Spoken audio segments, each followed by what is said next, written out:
They put some black clothes on the vehicles. Sometimes they spray some, not spray, sprinkle some, I think some Powder. charms. There is one particular boy, you will not allow us to do any operation until he has done that. And it is okay. And you have to drive in the plantation when your lights off. I'm telling you, there's nothing as difficult as driving in the darkness with your lights off. You don't know whether you are running to a pit, whether you are running to a ditch, whether you are hitting a rock, whether you hit a tree. But they tell you cannot put lights. You have to police. The police are chasing, but me, I'm behind them. The patrol vehicles came.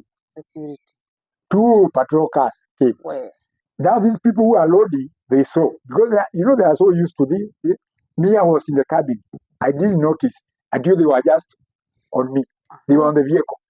I have rungus, they have cutlass, they have even another one, a gun, I don't know, protruding, whatever it is. They are lighting on your face, the light. You cannot even see clearly even who they are. But you can see the reflector jacket, shika mwizi, nini. So now it's one boy here. now I knew my day has arrived.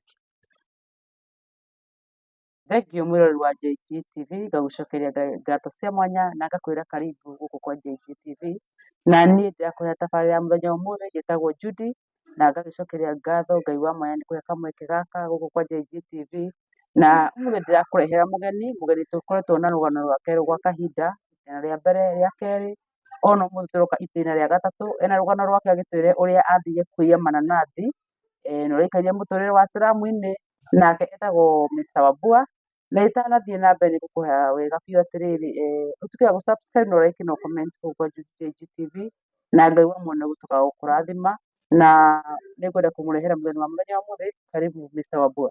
Thank you. Yes. Yes. It's my pleasure to be invited to JG TV. Yes. My name is Simon Wambua, Buva, vile umesikia. Yes. It's my pleasure to be hosted here. Na vile tuliongea last time, we shared a bit of a story from the background. Yes. Umesema mambo ya pineapple hiyo itakuja baadaye. Yes. I will explain.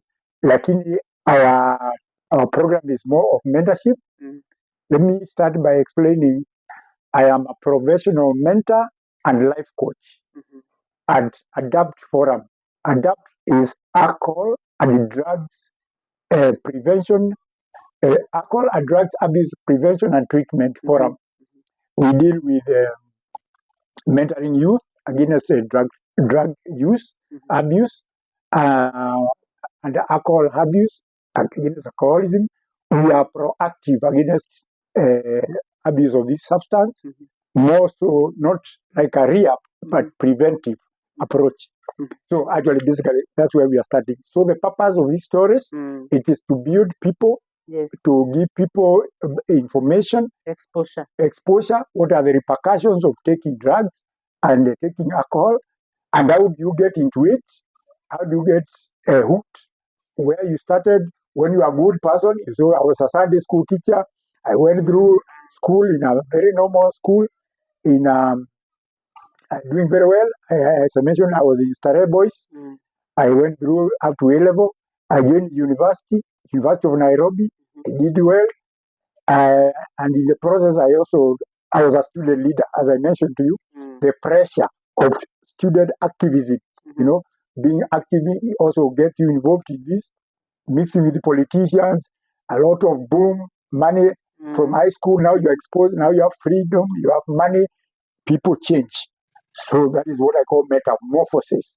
That is the process of metamorphosis. The radicalization, which you find when you go to high school, changes somebody.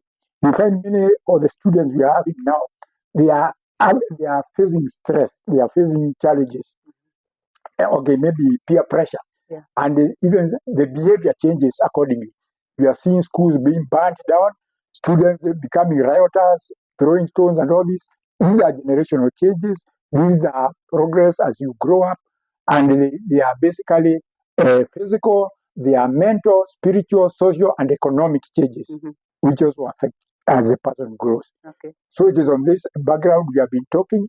I took you after college. I went the employment cycle where I worked. We talked about me being in Rwanda, Uganda, all those places, Mr. Money in Komarok, and I remember very well. all that. Yes. Now we had reached a situation where I have lost my job. I have come from being a consultant out there in these East African countries. I'm back in Nairobi, very broke. And I'm in the slums now. Yes. Let me get short. Before we go on with the story, I think he has talked about where he is today, but you can go back to the episodes if you want to know the story in that deeper. They are very long. We cannot be able to reverse them. But now we are starting to the third episode. Okay. Yes. Yeah, let me begin by saying life in the slums is not very easy. More so, if you are moving, you are professional, you have been a manager, you are staying an estate like Komarok Estate. By those days. Now you are changing to living in slums, iron sheet, one room house. And you have been living in a 3-bedroom house. You can see that change. You have been showering in a hot shower. Now you have to shower with a basin. You have to live in a very noisy place, very chaotic. Life in the slums, of course, you have to understand that slums, what we call ghettos, the Mukuru starts from Kayaba, it comes down to Mukurukwa Ruben, it goes to Gateway, Diamond, you go to Transformer, you go what we call Reli, you go to Mukuru, Kwajenga, you go to Kware. Oh, they are the same, right? Yes, you go around to Sinai, you go Lunga Lunga. Which river is this? It is Gong River. Gong River. Gong River, which joins, I think, Nairobi River somewhere down. Hiyo ndio iko na hizo slums All those zote. slums. They are sandwiched between industrial area and Embakasi, North Airport Road, that region. Actually, is the most densely populated constituency in Nairobi up to the last census. And these people shifted there out of the frustration in the estates. They cannot afford houses, so people moved there. They camped. Those names, they come from there. When you hear Mukuru, Mukuru in a Kikuyu language is a valley. Mukuru. Mukuru. Unasikia Katope, kuna mama Katope alianza huko, kuna majina iko from the origin of the place. I haven't heard those names. Kuna Katope, kuna nini, kuna beans, where the beans, they feed the children. Yeah, all those kind until you live there. But now, of course, in the last few years, they have put some tarmac. Now there are lights. But those old days, there was no. It was a very swampy place, kind of. So now this is the area now I find myself in. From Grace. That's now what drugs can do. That's what alcoholism, when it hits hard, that's where you get into. Because I've lost properties, I've lost my job, I've lost my houses, properties, money, marriage. I've lost my marriage, my family, I've lost my home, I've lost my health. When I say health, I was diagnosed with diabetes years back, but I still continued drinking. We don't care. You reach a place, there's no reverse. There is no even, okay, that is like a second option. Your survival is what is important for you. The misery and the pain, misery, and that conflict of emotions, you have to manage it with drugs when they have taken over. You don't care about even being arrested. You don't care about prison. We are used to being put in the cell. The police, they don't fear. So you go to the underworld. We call the underworld, the backstreet life. You used to be those top-notch hotels in. Now you have to live. The back streets is a lot of crime there. That's where is the black market. There's racketeers. That's where there is smuggling. There's trafficking of illicit substance. Illicit liquor is also in the back streets. Everything bad you can imagine is always at the back. Even the prostitution, everything. Prostitution, name it. Gangsters, this kind of pickpockets. They live there, they go and do business. So now we have to accommodate all that. Now these people, they still go to the slums in the evening. And they don't actually might even empty in your pockets also, even if you are living in the slums. But somehow we get used to them and we start adopting. That's how life started tried to fit in the to fit ghetto. in. Now it was a bit hard. Then we went on. Now even you change even what you are drinking. You have been taking Viceroy. Now you have to start taking Senator. You take vodka, Moonwalker, those kind of things. Because now the Chrome becomes your order of the day. You are drinking. Then you are smoking. You have to take also cannabis, marijuana. You have to. You took all those. Yes. Auzolam. We have never heard of those things. What is Azolam? Auzolam, they are kind of pharmaceutical drugs for managing anxiety and panics and worry. They are those. They are Yes, they are provided in the black market. People use them for like crime. When you take that thing, that category of drugs, they remove fear in you. When you want You fear nothing. to commit crime, you have no fear. Even if you are not worried, even if somebody is killed there, you don't worry about You don't feel it. Then you also chew things like mugoka. You know, mugoka keeps you alert. If you take alcohol without taking these things, smoking a bit of cannabis, you tend to get sleepy. You can get, and you know you have to stay alert for the next mission. When I say mission, Now have been shifted to a mission. Mission now, for example, now that's what the pineapple smuggling mission, for example. Now let me explain about that. After doing some business in the slums, now you know you have to survive. And we say the end justifies the means.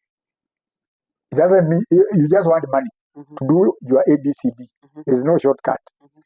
Now, of course, now when you say the end justifies the means, you can go as far as smuggling, selling this trafficking from these illicit brews. You are not limited to any particular trade. So me, I did this what do you call them? Mali Mali. I was doing this. I was helping there in Mukuru. Although I was still a Christian, but now I have gone to the other side because of the problems I'm facing. Because I've tried to be saved, I've been prayed for. No deliverance is not working. So now you are surviving. So that's when I got into this group of smugglers. And we started smuggling pineapples from Del Monte farms in Thika. And now you come from Nairobi to Del Monte for business. Yes, actually all the pineapples which are sold in Nairobi, whether it is from Roy all the way to Kawangware, they come from Del Monte. Apart from a few which come from Atondo, others come from Marigiti, Kamwangi, all those areas, they grow. But the ones of Del Monte, they are very tasty. They are very sweet pineapples. So people prefer them. And you know the market demand and supply is about supplying what people want. So after selling pineapples in the market, then people started, we want those particular ones. So we go for them. Unaongezwa nguvu. Unaongezwa nguvu. Now the thing is, there are two categories of people. They are the real thieves. I don't consider myself a thief. You may say a smuggler is a thief, but they are the people who go to the shamba. Wakate. Yeah, these are the young boys who live around the plantations in Maguguine, in places like Mugoga, Katuanyaga, all those Kilimambogo, these areas around they are the go in the shamba. They go there. They are already there by 7 in the evening. They harvest and they take to some secluded places, hidden corners. Now they tell you guys come. Now my chief area mine was I was a driver, and I'm trained in what you call defensive driving. I can drive very fast, so I could take my truck inside there, whether it's a pickup or it's a van, whatever it is. Then we load from midnight, and by 2 a.m. we are out of the farm, and we are on the highway back to Nairobi. And it was a lucrative business because, like one trip, you pick 1,000 pineapples. You make a profit of 30 shillings per each. You buy at 30, you sell at 70, minus the cost of traveling, about 10,000 for fueling. You are left with 40 shillings per piece. 40 shillings times 1,000, that is 40,000 profit. Is it a daily business? Now you may forgo one day, another day. Depends on how the product moves. But you can see even if you are making 40,000 per day, divide even 2 days, you don't go 20,000 per day. That's a very good business. Then you define the people who are among the Basically, those when I say profit, you have already paid the boys in the shamba. You have the 30,000 you give them, you take care of them. Then the 10,000 it is for fueling the vehicle, plus the police on the road, the roadblocks. You have to give their bribe tips. Then you come and sell 70 per each, that is 70,000. You have minus your 40,000. You are left with your clean 30,000, 40,000, something like that. So even if you share, let's say you are 3 or so, or 4, at least every day you make 10,000 Kenya shillings. At 10,000 Kenya shillings, it is a manager's job. So now you are 10,000 per day. Yeah, it's good money. That's 300,000 per month. That is a salary of a director. So you are not badly off. That's why I say it justifies the means. So now where do you take this money? The problem is you also go back to the same lifestyle. Now you have money, you have gotten it quick, booze again, ladies, disco, name it, good life, high life again. That's it. So you get back to that situation. So again you go again and get more and more, and you are in a cycle. A cycle of motivation, go for more money, consume the money, come back. So we lived on in Bukuru, those areas. Now we started getting used to, but there are challenges again there. You know, those farms, they have security, which is private security, and then there is a police also on the road who are checking on the roadblocks where are you transporting at night. The police are easier to handle, because once you give them their share, in fact, they become part of us. They even tell us when the security is out of the farm, you can move it. But the security there, if you are called Del Monte, it is notorious. You have heard they kill people, they break your legs, they can remove your eyes, they struggle with the wire and throw you in the dam there, in the rivers. There are some rivers there. So that was our fear. And this now they even improved and they brought what is called the drones. The drones can spot you even in the middle of the night. So now it was a challenge for us. The drones now they are sometimes it's chasing you around. They can note where you are parking, so they notify the security where you are.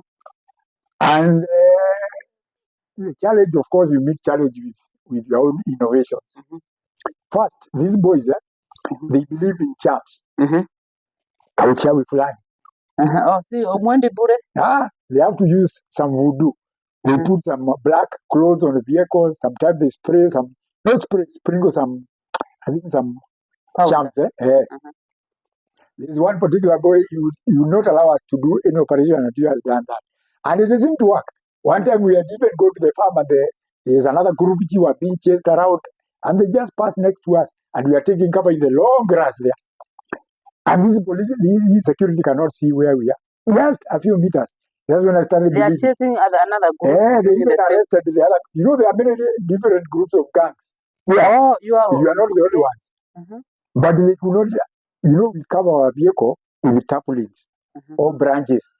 But the moonlight was very sharp. That night it was full moonlight. So they could easily spot our vehicle. But they could not.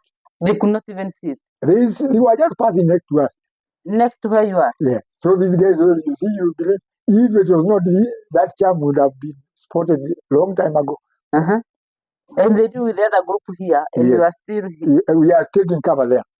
Funny enough, when we finish loading, now I heard they are coming again. Now these guys tell me, hey, move the vehicle faster. See the driver now have to move very fast and they bang and they don't wait. And when they tell you to move, it's not you put on lights. Now the moonlight has disappeared, it's dark. I forgot even the road which I came through. These are mud kind of roads, dusty roads. And you don't know where you pass, you have never been there before. So me, I drove off, I left these guys behind, and you just want to escape. The road took me even to the police post. Inside there, police post inside? There's a post inside. I found myself now in the police post. Then what happened? Now the thief himself has taken himself in. Now, you have to be courageous. That's why you have to take some of this mugokan so that you don't panic. So I just turned around my vehicle like I'm just a normal driver doing my own rounds. And before they know, I taken another beat, another corner. I went and I appeared on the Thika road. And no, the Garissa road. The one from... They need to caught you? They didn't caught. The charm is still working. The charm is still working. All my driving skills, I don't know which is which. But now I had to beat a retreat very fast. I joined the Katuanyaga road. Now my boot had open. And these other guys, we were together. They had seen my boot is open. And the pineapples, a few are dropping. But now I know I'm being followed. I have to drive very fast. And you know the ababs, around there, Mugoka there, towards Mount Kenya University there. The field. Then I saw the police vehicle is chasing after me. And they are flashing the lights. Stop, stop. Now, of course, I accelerate faster. So we went on a race from Katuanyaga up to around Mount Kenya.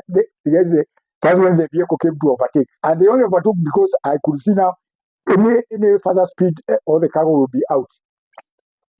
So as they were overtaking now to stop me, I had my voice called from the vehicle. Now the police patrol car, this Toyota Cruiser. And they are shouting, Wabu, Wabu. Then I said, you mean the police know my name? And it's the lady calling. Then I recognize the lady who is calling there. Is our lady boss. Oh, the mission manager. The mission director. We used to call her lady boss. So she had even taken the police. They told her the cargo is getting lost. The police are helping us. But I'm thinking they are coming to arrest me. Okay.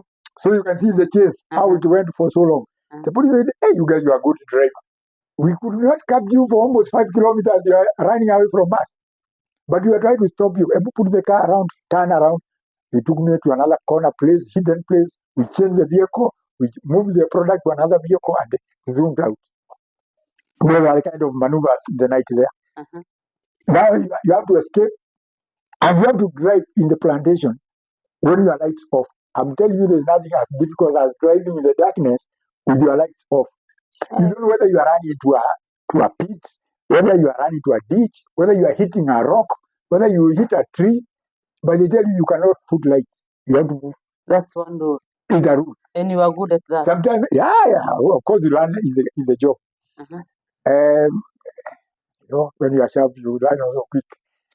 Now, sometimes we have to even remove coats and cover the lights. You know, the brake lights. They tell you don't step on the brake because the lights will come on.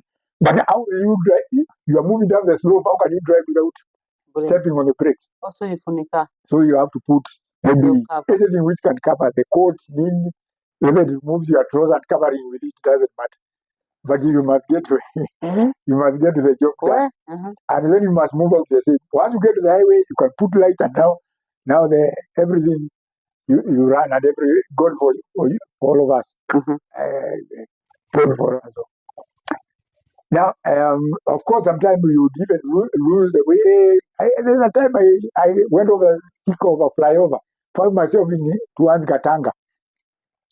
Oh, Blue Post. I had to go fly over Blue Post again. I come to Thika town. You know those guys, they have run again, following me again on Thika highway. I come to Thika town. They don't know where I've disappeared.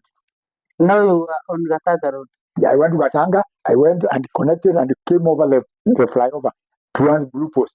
There's a route there, the route Thika town. Now came and joined next to Thika prisons, GK prisons. Now I joined Thika road from Garissa road.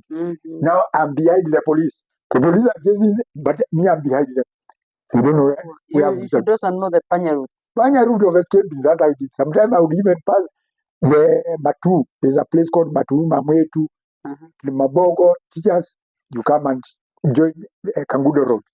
Yeah, Kangudo road, along Maras. Yeah, then you come past Mala.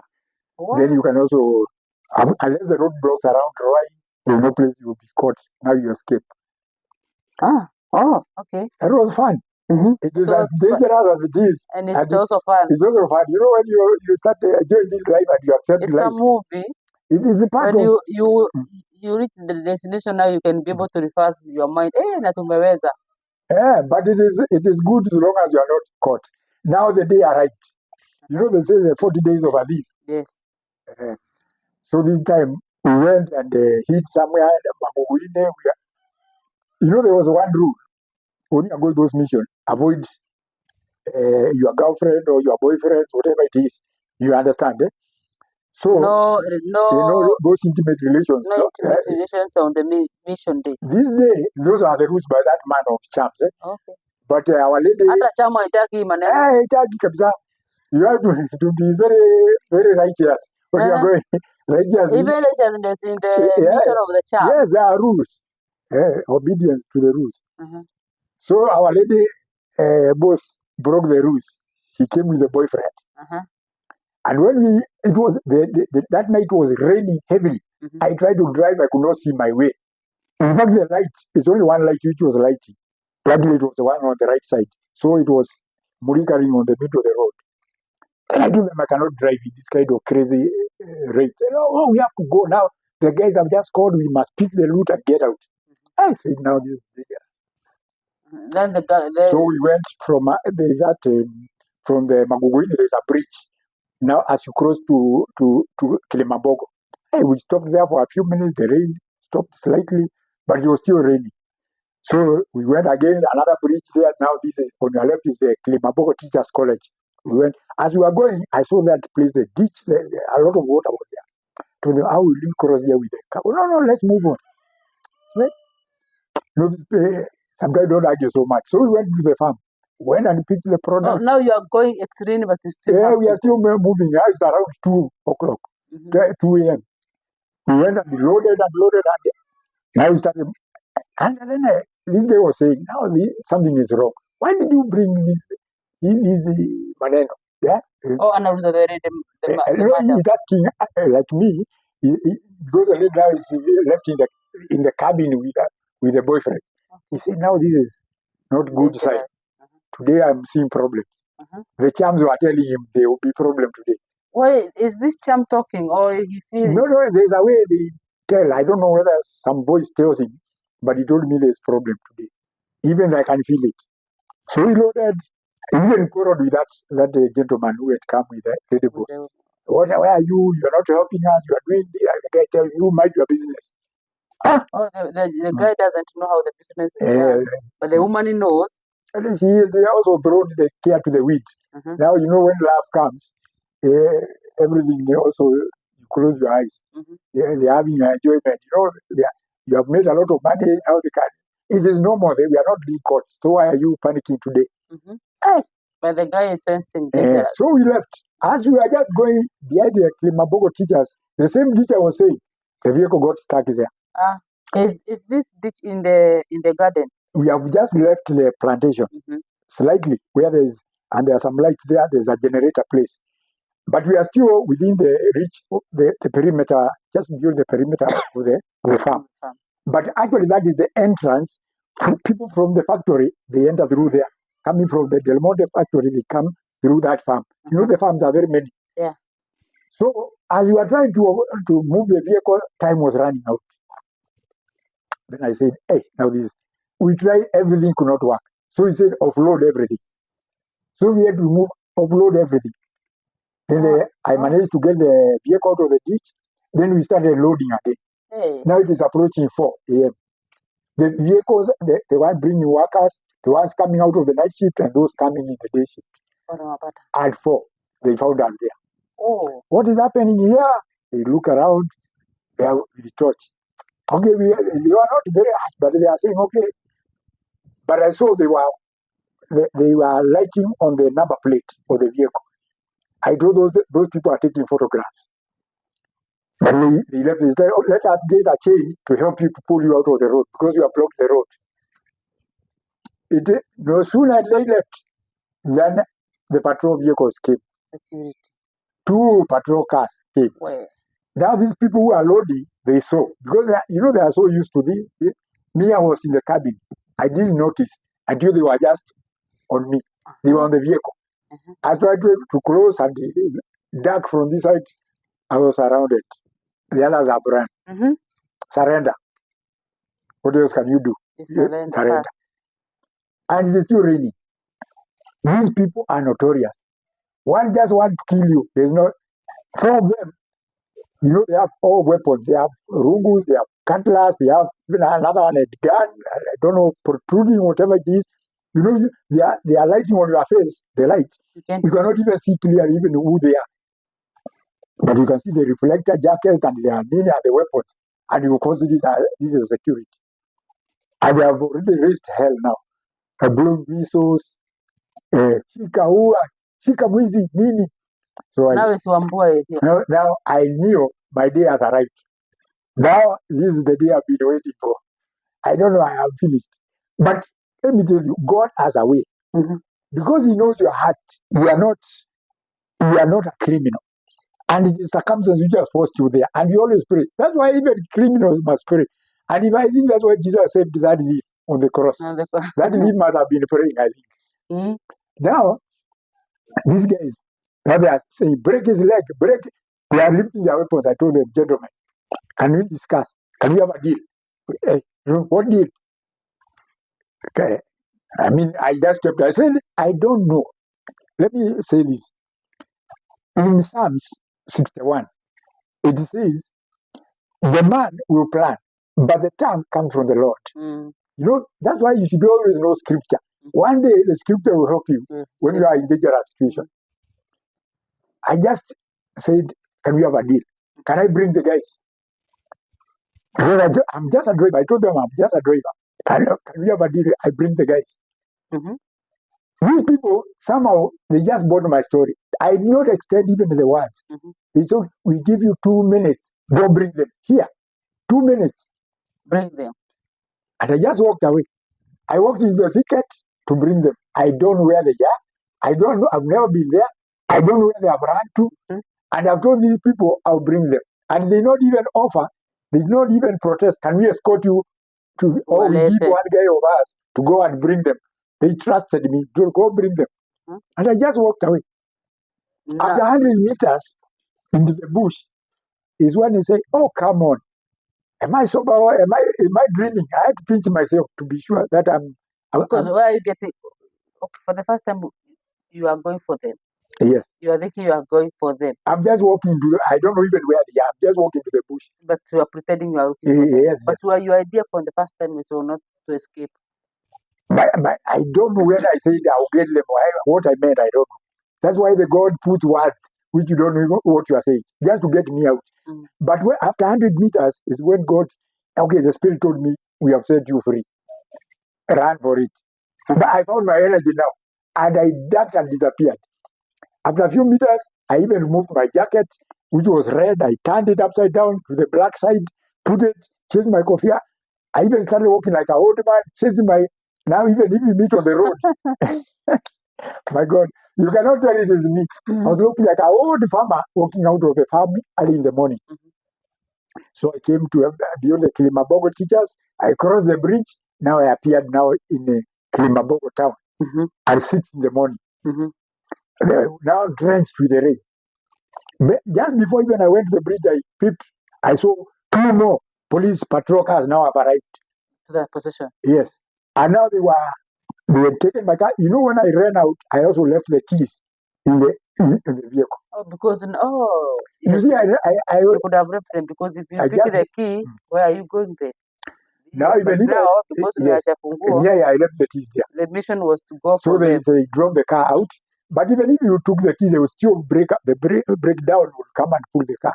They have evidence now. They have exhibit. They will still carry them. That is what they use in court now. Now they took it now to the police station. And when in the police station, every pineapple they charge 1,000 shillings for fine. So if you are carrying 1,000, that's 1,000,000 shillings. Fine. For you to be released, even if you are going to continue the case, 50,000 or 100,000. The vehicle to be released, 1,000,000 shillings or something like that. How would I gotten myself out of this mess? So you see how God rescued me. Yourself were arrested. Now the car is left there. Yeah. At that point is when I realized, wow, God has rescued me here for a purpose. How did I get myself into this mess? How did I drop from a manager to a smuggler of pineapples? From a Christian Sunday school teacher Now I'm literally a thief or a burglar, whatever you may call it. Now these things were kind of preaching to me. I looked at Kilimabogo mountain there. I knelt down in the middle of the pool of water and I prayed God. I said, deliver me, Lord. I'll never go again into this business. In fact, I swore now I'll never even take alcohol again. It has brought me this far. Now I was almost killed. I'm almost now in prison. Now I'm broke. Now I've got to this mess. All these loss of properties, needy family, needy chaos in my life. Enough is enough. Because I saw it is God who rescued me. Nobody has ever escaped from the security of the remote. Nobody. And the people who have died there, I think I'm the only one who escaped to tell the story. I'm the only one who escaped to tell the story. And I knew God had a purpose. I knew now I have to tell my story. You know, telling a story is also a way of helping other people. God doesn't rescue you to go and enjoy chapati. No, you should also tell. I always tell people, if David could not write the book in the Bible, how God has rescued you, how Joseph was rescued, how Abednego. If they didn't know those things, we couldn't know about how powerful God is. Never know about God. So when you get a test, you pass through something and you pass a victory in a victorious way, you tell it out. You give a testimony. That's precisely. Actually, this was a miracle. Me, I've been hearing miracles happening. And I've survived a few, almost like 2-3 miracles. I told you that where I had a head-on collision, Thika Road. I hit a car, blackout. I rode several times. I come out. People look at the car. They say, nobody could have survived such an accident. I tell them, I'm the one who was driving this car. They say, no. I know I'm the one. And we are driving on the road with the police. I'm Makoyo, called Kakuzi there. The vehicle is normal, but you right are standing. Off, and I'm standing and not broken. Another time I have driven and I've slept. Buruburu again, I hit. And you know, those. The wedding car. So, yeah, the wedding. I suppose the weddings of Wenyewe. And I ended up in court, Biliman court, after 1 year of dodging. You know, those kind of miracles. But this one was the ultimate miracle of rescue and deliverance. Why? Let me tell you, God will joke around with the Pharaoh, refuse the people of Israel leaving Egypt. Moses would bring frogs, these guys would bring frogs. You bring flies, they bring water, turning blood, until God said enough is enough. He struck all the firstborn, and then released the Israel out. He escaped. So God has been playing around. The devil has been playing around with my deliverance. But God had to do a miracle where I will never forget, because I saw death with my eyes. I knew it is either committee and death. In fact, there were no two options. But here it is. I just walk away free like this. Wow. When I reached now Kilimaboko, I was now you are saved. I've been saved. I delivered. I promised God I will never go back. You have renewed your covenant, my covenant with God. Now I cross the bridge. The bridge now from Kilimaboko teachers now to Kilimaboko town. Who did I find? My lady boss and the other guys are waiting there. They saw me. They saw a ghost. They say, "Hey, Simon, it is not you." I said, "It is me." What do you mean? How could you escape from the? We saw you arrested. We saw you from March to the patrol cars. We saw either you are dead or you are in prison. I said, "I'm here. How did it happen?" I told them, even me, I don't know. I just walked away from them. I said, no. But what did you give them? I said, I had nothing to give them. I just walked away from them.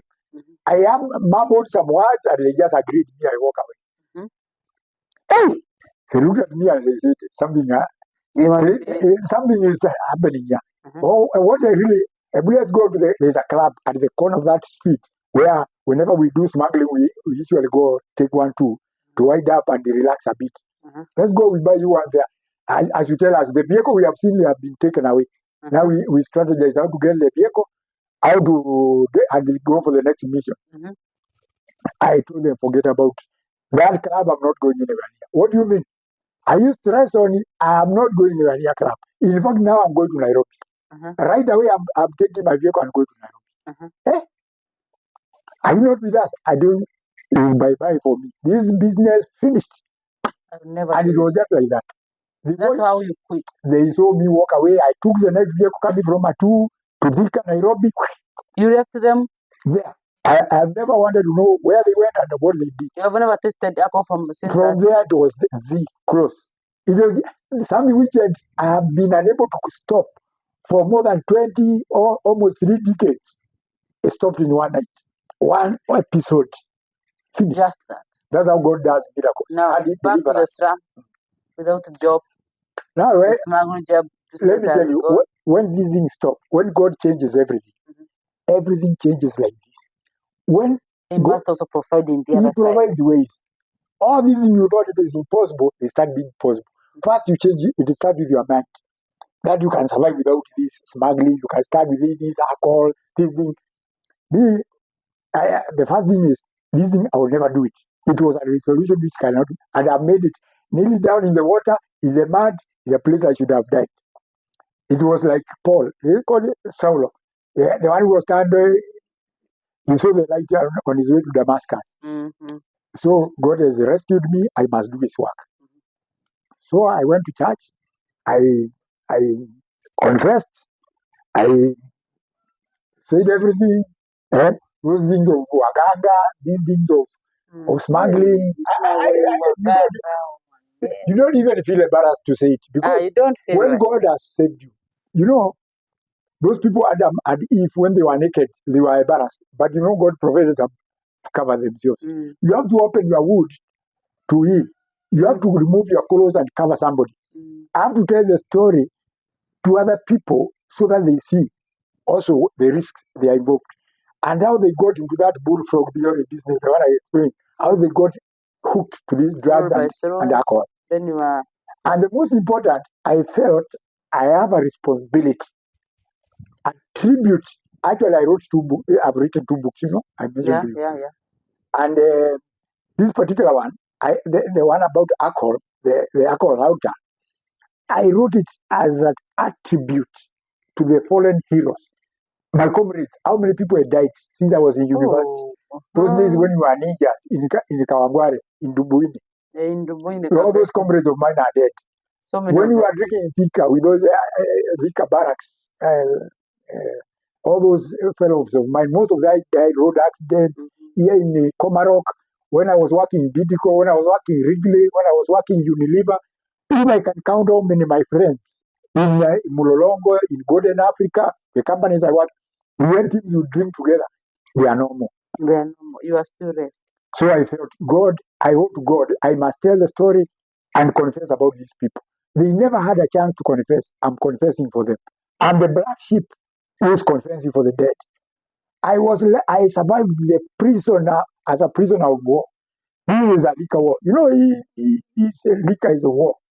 Actually, when I say outer, it is a war against humanity. It is Nivita. It is war. In fact, it has killed more than terrorists. It has killed more than HIV. It has killed more than Corona has killed. The pandemic of direct, indirect accidents, cancer, name it, multiple sclerosis, financially, physically, breaking families. Yeah. Yani pombe maliza pesa, malize doa, malize afya na ikuue. In fact, there is a Only people support the alcohol, they say pombe si shetani, wewe ndio unaikunywa sasa. Then that's the way they cover it. They say, and there's a responsible drinking. My friend, let me tell you, Judy, there's nothing called responsible drinking. When you start, you think you are very smart. And you can drink for years thinking you are smart. But one day, I promise you one day, you will pay.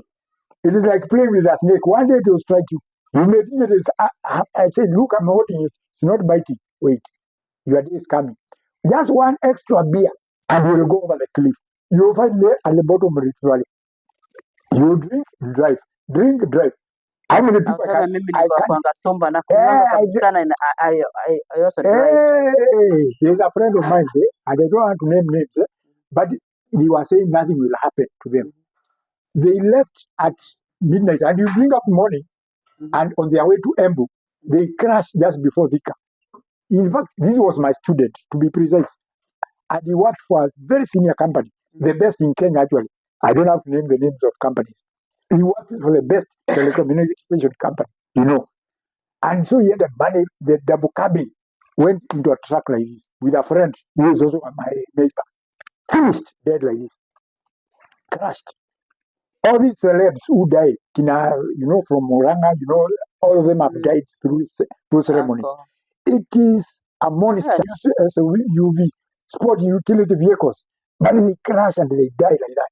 That's how alcohol, through drug driving, through these what is called diseases like communicable diseases, whether it's HIV, they are promoted through alcohol. Yeah. Now, umeokoka na umerudi bila kazi. Yeah, here I am. Ulitokaje Sira? Okay, it's still continuation of the miracle now. Now first I finished that phase. Yeah. Now, First chapter. Yeah. So I joined the church. We first called our church. We called it the House of Prayer. There in Ruben, next to the Mukuru kwa Ruben Post. We started a small church with a group of. No, still in the slums. Yeah, still in the slums that time. Yeah. So we started. Of course, the people were saying, "Yeah, we'll give you a few days."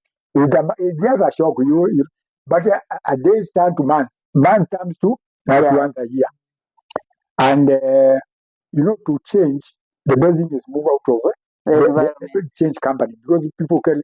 You come around here, so first I was called for a mission in Uganda, a small for a short period, 2022.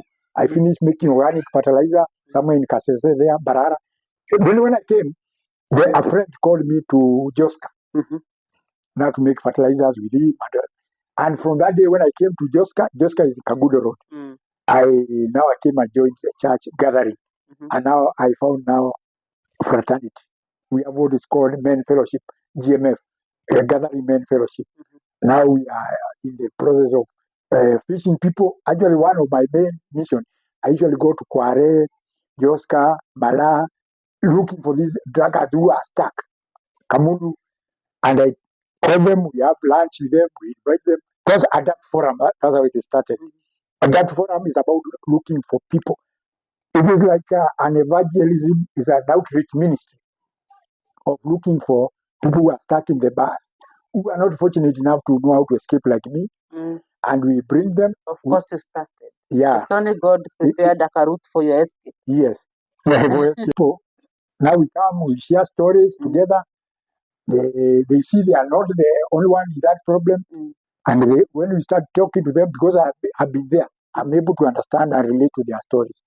Because the normal pastors, they will just talk the evil about drinking.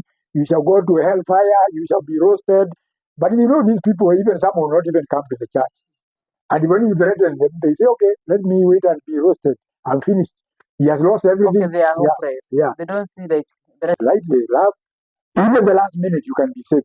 That thief, which I talked about, he was saved in the last minute. So even those people who are in the club, and I hope through this discussion, we will reach somebody who will say, can you call our number? We can discuss with him. We can show you. I think before we go to another episode, I would like you to give us your contact on taking children to rehab. And, I have heard from so many doctors, even for myself, I know from what I do. If you take your son or your daughter to rehab without the knowledge or self-will, it will not work. It won't work. So you can get Mr. Wambua. He was to the highest point. Now ameshushwa chini. You can be able to talk to your son, to your daughter, even to yourself, even to listen to the story. There are so many things you can be motivated, business-wise.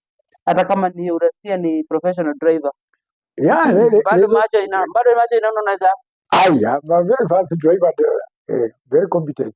Very competent. Yeah, we have, as I mentioned, is basically for the rich, those who can afford. Yeah. There are people, even the young people with parents who can afford. There are people who have no parents. There are people who have no way out, and they need help. That's why we have started Adapt Forum. And Adapt Forum, of course, we are also still looking even for sponsors to sponsor people to outreach. Yes, of course. But we start where we have started. That's one. So this is a program we are running. And as we are recording and we are talking to people, reaching out through churches, through schools, through the community, and even through institution and the government, we hope to reach more people.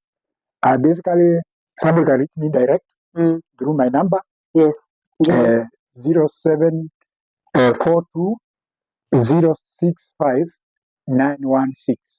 0742 065 916. You get me direct to that number, and we can communicate further. Hopefully, we can gauge at a deeper level. Yes. That's very nice. A very nice conclusion. We are not giving this story for motivation. We are giving it for educating to our children, even for those grown up. So, I would like to ask you one question, even if you have given your number. So, you need institutions, schools. I did the schools, yes, because the youth, the age group which is hit most, it is between 18 to 29 years. If we check WHO data, that is the ones who are dying most from this. In the university. They are in the high school, the universities. So high school students, I think they started drinking slowly when they are in high school. Yeah, they started testing 15 years up to. With the influence. Yeah. So if you can stop it at that age, in fact, anybody from the age of 10 can be told the hazards of these that's how drugs and when alcohol. The prevention will come. Prevention is better. By the time they get 18 and now they are taking hard stuff, they have already, maybe the water is under the bridge. So prevention will come to this young age. Yeah. Then treatment, I had adapt. It's about prevention and treatment. Yes, prevention is more important. We put more weight on drug prevention. and alcohol and the drugs abuse, prevention and the treatment. Yes. Forum. We need all those ground. If you get you are there in organization, you are there in a school, you are there in a church, talking to the young people in the church, youth, talking to pupils in the school, adapt it's here for you. So we are coming back with another episode of now educating you about adapt and what we can talk about in this adapt in your station for you to help and save our generation. So adapt saving generation. Thank you for today.